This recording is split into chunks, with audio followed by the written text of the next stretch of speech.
Veja que interessante. Também Jesus estava olhando, eu citei que Jesus estava olhando Ezequiel e Jesus estava olhando Moisés, o maior profeta judeu, assim chamado. E lá no livro de Deuteronômio, Jesus tinha lido e ele leu o seguinte: quando se desobedecesse, depois você lê o capítulo inteiro, Deuteronômio 28. Se você desobedecesse, as pragas que cairiam sobre os desobedientes eram as seguintes: de sorte que não dará a nenhum deles da carne de seus filhos que ele comer. Tá vendo? Ó? De sorte que, em outras palavras, ele vai comer o seu próprio filho a tal ponto que ele não vai dar nem nada para os outros. Olha que coisa terrível. Se desobedecessem, não os que obedecessem. Essas são as pragas contidas no livro. De sorte que não dará a nenhum deles da carne de seus filhos que ele comer, porquanto nada lhe ficou de resto no cerco, no sitiar da cidade, e no aperto com que o teu inimigo te apertará em todas as tuas portas. E quanto à mulher mais mimosa e delicada entre ti, que de mimo e delicadeza nunca tentou pôr a planta do seu pé sobre a terra, será maligno o seu olho contra o homem de seu amor, e contra seu filho e contra sua filha. Isso por causa de suas párias que saírem de entre os seus pés, e por causa de seus filhos que tiver, porque os comerá às escondidas pela falta de tudo. Olha que Moisés estava profetizando o que os judeus fariam. Quando eles desobedecessem e se recusassem a aceitar o Messias, o batismo do Espírito Santo, no cerco e no aperto com que o teu inimigo te apertará nas tuas portas. Se não tiveres cuidado de guardar todas as palavras desta lei, que estão escritas neste livro, para temeres este nome glorioso e terrível, o Senhor, teu Deus, então o Senhor fará maravilhosas as tuas pragas. E as pragas de tua semente, grandes e duradouras pragas, e enfermidades más e duradouras, e fará tornar sobre ti todos os males do Egito que tu tiveste temor, e se apegarão a ti. Também o Senhor fará vir sobre ti toda enfermidade e toda praga que não está escrita no livro desta lei, até que sejas destruído. Mas olha o que ele vai dizer agora. Está preparado? Aperta o play.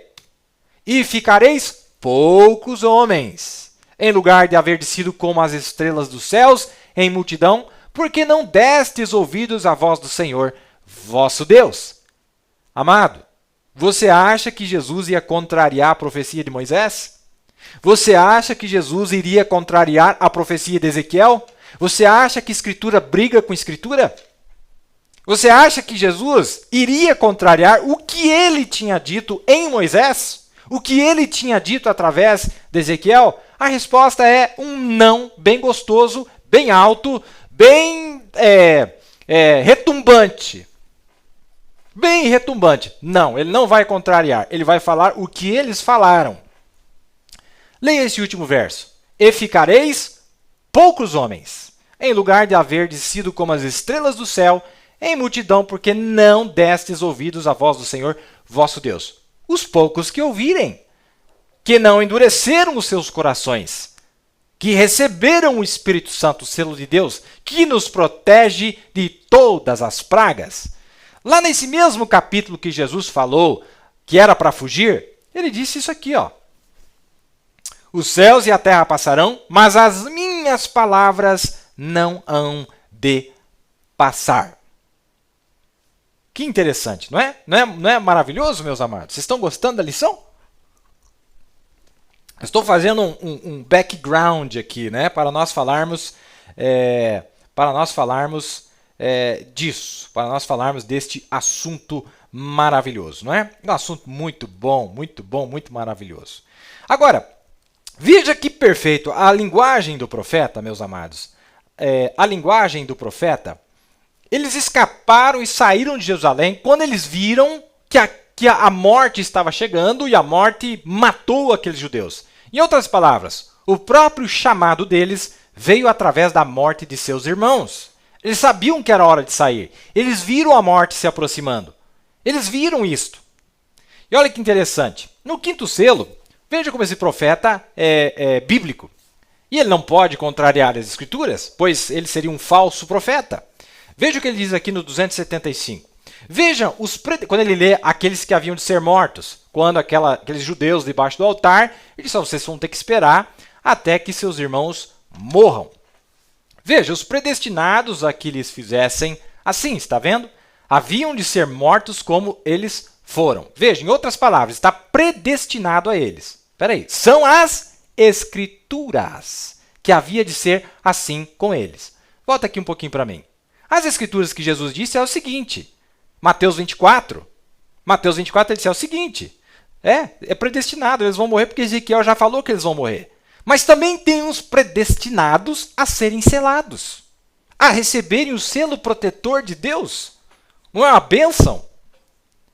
Está predestinado a eles morrerem. Claro, é da mesma classe daqueles que viveram nos dias de Hitler, não creem no Messias. Vão morrer, vão ser martirizados, vão dar as suas vidas por causa de incredulidade, pois não aceitarão o batismo do Espírito Santo. Só 144 mil vão aceitar o batismo do Espírito Santo.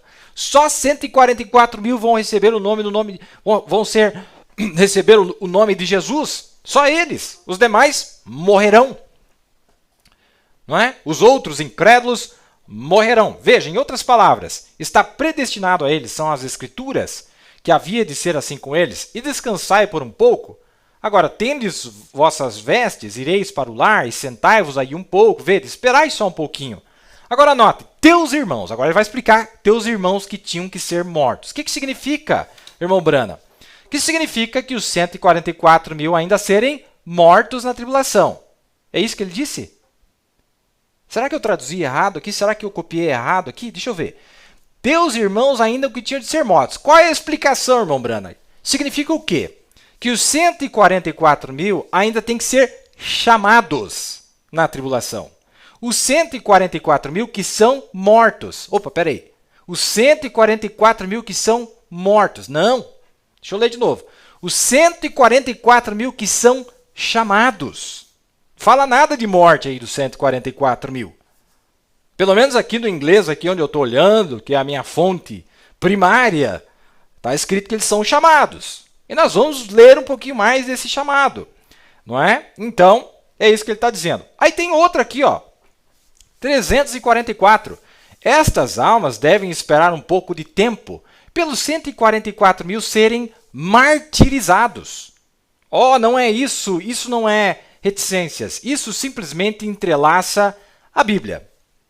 Muito bem, ele disse aqui martirizados. Jesus disse que eles serão poupados.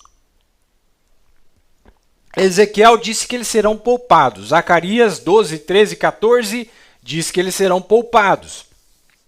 E aqui o profeta disse que eles serão martirizados. Vamos pegar essa palavra mártir no dicionário Aurélio e vamos dar uma olhada. Significa, pela religião católica, ou em termos religiosos, pessoa a quem foi infligida tortura ou pena de morte pela defesa obstinada da fé cristã. Pessoa que sofreu pena de morte ou tortura decorrente de sua opinião ou crença.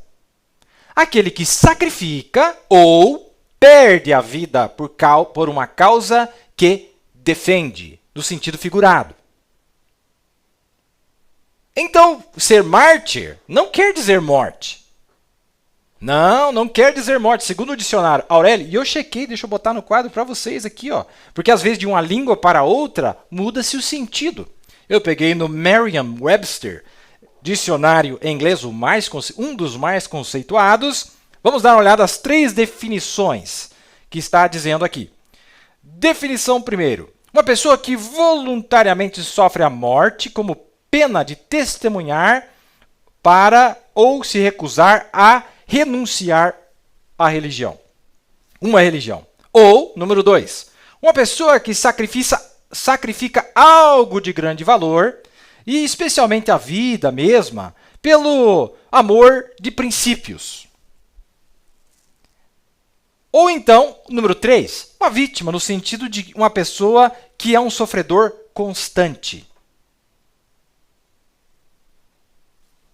E lá embaixo, como verbo, que significa produzir dor agonizante sobre alguém ou torturar.